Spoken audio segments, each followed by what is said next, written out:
Hi viewers, welcome to our channel.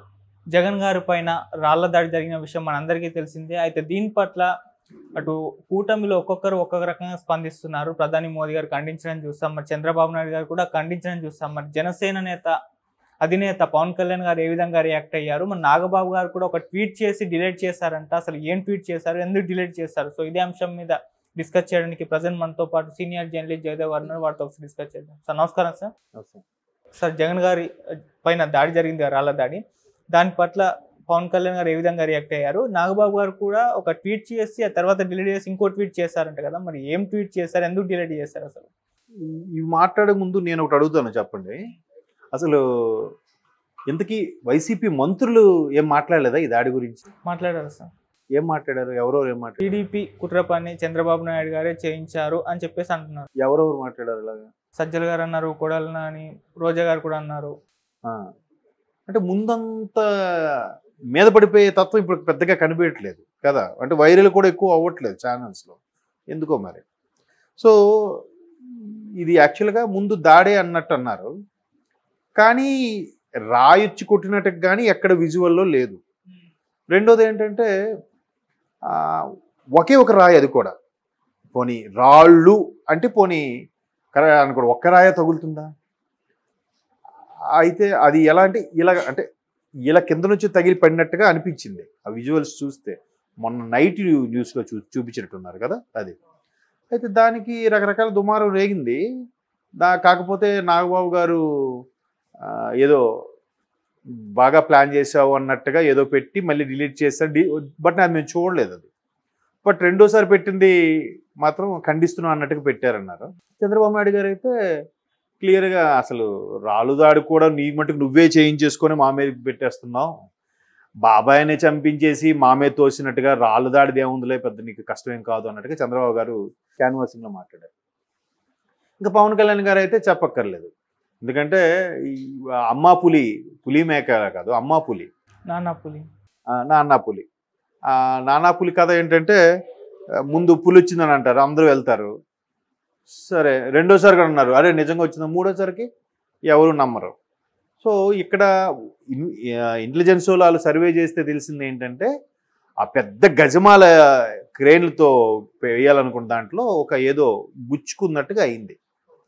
ఒకవేళ నిజంగా ఆ చిన్న లాజిక్ ఇక్కడ అప్లై చేయాలి అందరూ కూడా, రాయిగాని తగిలితే అక్కడ బొడిపెక్కిపోతుంది, మీరు అబ్జర్వ్ చేయండి. బట్ అక్కడ గీసుకున్నట్టు అయ్యింది.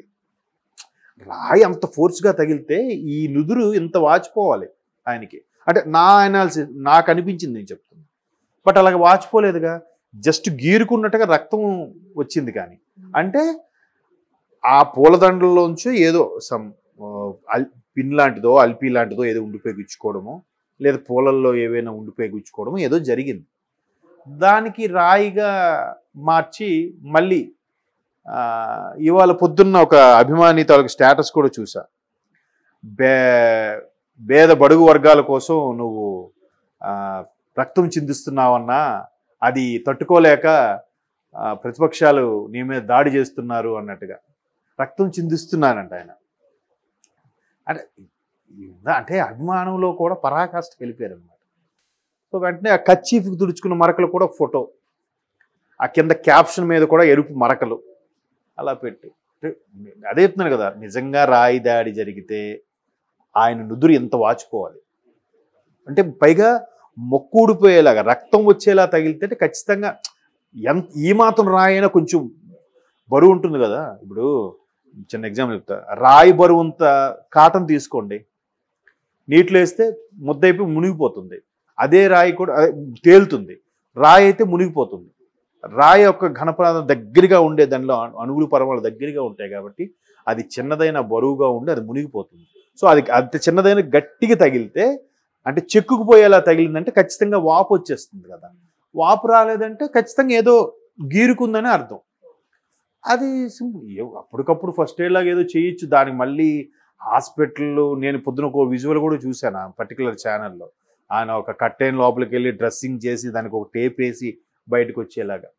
మనకి జనరల్గా బయట వెళ్తున్నప్పుడు గట్రా చాలా జరుగుతుంటాయి కదా, దానికి అంత సివియర్గా దగ్గర తీసుకోం. కాకపోతే ముఖ్యమంత్రి కాబట్టి దానికి కొంచెం సీన్ ఎన్లార్జ్ చేసి చూపిస్తారు. దానికి కూడా ఎట్లా చేశారంటే ఇది ఖచ్చితంగా ప్రతిపక్షాల దాడి, ఎస్పెషల్లీ టీడీపీ వాళ్ళు దాడి చేశారన్నట్టుగానే చూపిస్తున్నారు. మరి ఇదే టైం ఎన్నికల స్టంట్, పొలిటికల్ మైలేజు, ఫేవర్ కావాలి చూపించుకుంటారు. అది పవన్ కళ్యాణ్ గారు ఏమన్నారంటే నాన్న పులి కథలాగా, సరే ఒకసారి 2 సార్లు నమ్ముతారు, మూడోసారికి నమ్మరు కదా, నువ్వు మరి ఆల్రెడీ కోడికత్తో దాడి చేయించుకున్నావు, ఏం ఏమింది, పోనీ నిజంగా వాడు అలాంటి దుర్మార్గుడే అయితే ఆ కోడికత్తి వాడికి పనిష్మెంట్ ఏమైనా ఇచ్చారా, ఆడి కేసుకి ఏమి వెళ్ళారా, పోనీ ఆయన విట్నెస్ కోసం వెళ్ళారా ముఖ్యమంత్రి హోదాలో, పోనీ సరే ఆయన ఏ తప్పు ఆయన వదిలేయండి అని అన్నారా, అది లేదే. పాపం ఆడికి శిక్ష విధించలేదు, అలాగని బెయిలు ఇవ్వలేదు, బయటికి రానివ్వలేదు.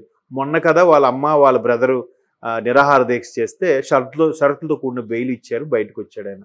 5 ఏళ్ళు శిక్ష అనుభవించాడు పాప కోడికత్తి సీన్. మరి గవర్నమెంట్ వీల్దే కదా, చర్యలు తీసుకోవచ్చు కదా, అంటే ఎందుకు తీసుకోరు? వాడి వల్ల ఇంత ఇమేజ్ వచ్చిందనే, అది పక్కన పెట్టండి. ఇకపోతే ఈ రాళ్ళు దాడి చుట్టూ అంత, ఇప్పుడు జెడ్ కేటగిరీ సెక్యూరిటీ చుట్టూ 6 మంది అన్నప్పుడు ఎవడు ఇసిరాడు అనేది ఇప్పటి ట్రేస్ అవుట్ చేసి పట్టుకోవాలి కదా, వాడిని తీసుకొచ్చి బయట చూపించాలి కదా. పోనీ అట్లా ఎవరినో చూపించైనా వీడు టీడీపీ వాడు అని చెప్పి ఒప్పించేదో చేయొచ్చు కదా, అది లేదు. సో అలా జరిగినప్పుడు మళ్ళీ తర్వాత వీళ్ళ మీద కూడా దాడి జరిగింది అన్నట్టుగా చంద్రబాబు నాయుడు గారు మాటల్లో క్యాన్వాసింగ్లో చెప్పారు. కొన్ని ఛానల్స్లో కూడా ఎక్కడి నుంచి రాళ్ళు వచ్చాయన్న దాని మీద వెంటనే డ్రోన్ ద్వారా కెమెరా విజువల్ కూడా చూపించారు. వెంటనే అక్కడ పోలీసులు వెళ్తే వాళ్ళు పారిపోవడం ఇవన్నీ కూడా. కాసేపు పొలిటికల్ స్టంట్ అనుకుందాం, ఎవరిది నమ్మొద్దు, వీళ్ళది నమ్మొద్దు, వాళ్ళని నమ్మొద్దు. వీళ్ళది ఆల్రెడీ రాయి తగిలింది, ఎంత వాచింది అని అంటే వాపేం లేదు, జస్ట్ తెగిపోయింది, దాని మీద ఒక టేప్ వేశారు, సరిపోతుంది. జనరల్గా ఎక్కడైనా జరగచ్చు కదా, పొలిటికల్ మైలేజ్ కింద వాడుకుంటున్నారని నాకు అనిపిస్తుంది. మొత్తం ప్రజలు ఎంతవరకు నమ్ముతారో ఏదైనా, వాడి స్టార్ ఎవరిదైనా సరే, ఎవడు స్టార్ అని నచ్చినంత వరకు వాడు ఏం చేసినా చెల్లుబాటు అవుతుంది, ఏం చెప్పినా జరుగుతుంది. అది ఒకసారి ఆ స్టార్ టైం అయిపోతే ఏది జరగదు, ఏది నడవదు.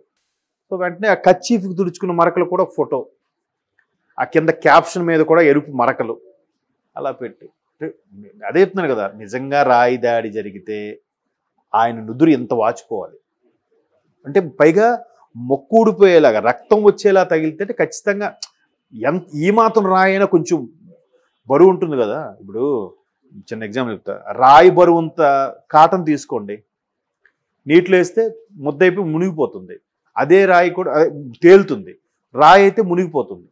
రాయి యొక్క ఘనపదార్థం దగ్గరగా ఉండే దానిలో అణువులు పరమాణులు దగ్గరగా ఉంటాయి కాబట్టి అది చిన్నదైన బరువుగా ఉండి అది మునిగిపోతుంది. సో అది అంత చిన్నదైన గట్టిగా తగిలితే, అంటే చెక్కుకుపోయేలా తగిలిందంటే ఖచ్చితంగా వాపు వచ్చేస్తుంది కదా. వాపు రాలేదంటే ఖచ్చితంగా ఏదో గీరుకుందని అర్థం. అది అప్పటికప్పుడు ఫస్ట్ ఎయిడ్ లాగా ఏదో చేయొచ్చు, దానికి మళ్ళీ హాస్పిటల్లో నేను పొద్దున ఒక విజువల్ కూడా చూశాను ఆ పర్టికులర్ ఛానల్లో. ఆయన ఒక కట్టెన్ లోపలికి వెళ్ళి డ్రెస్సింగ్ చేసి దానికి ఒక టేప్ వేసి బయటకు వచ్చేలాగా. మనకి జనరల్గా బయట వెళ్తున్నప్పుడు గట్రా చాలా జరుగుతుంటాయి కదా, దానికి అంత సివియర్గా దగ్గర తీసుకోం. కాకపోతే ముఖ్యమంత్రి కాబట్టి దానికి కొంచెం సీన్ ఎన్లార్జ్ చేసి చూపిస్తారు. దానికి కూడా ఎట్లా చేశారంటే ఇది ఖచ్చితంగా ప్రతిపక్షాల దాడి, ఎస్పెషల్లీ టీడీపీ వాళ్ళు దాడి చేశారన్నట్టుగానే చూపిస్తున్నారు.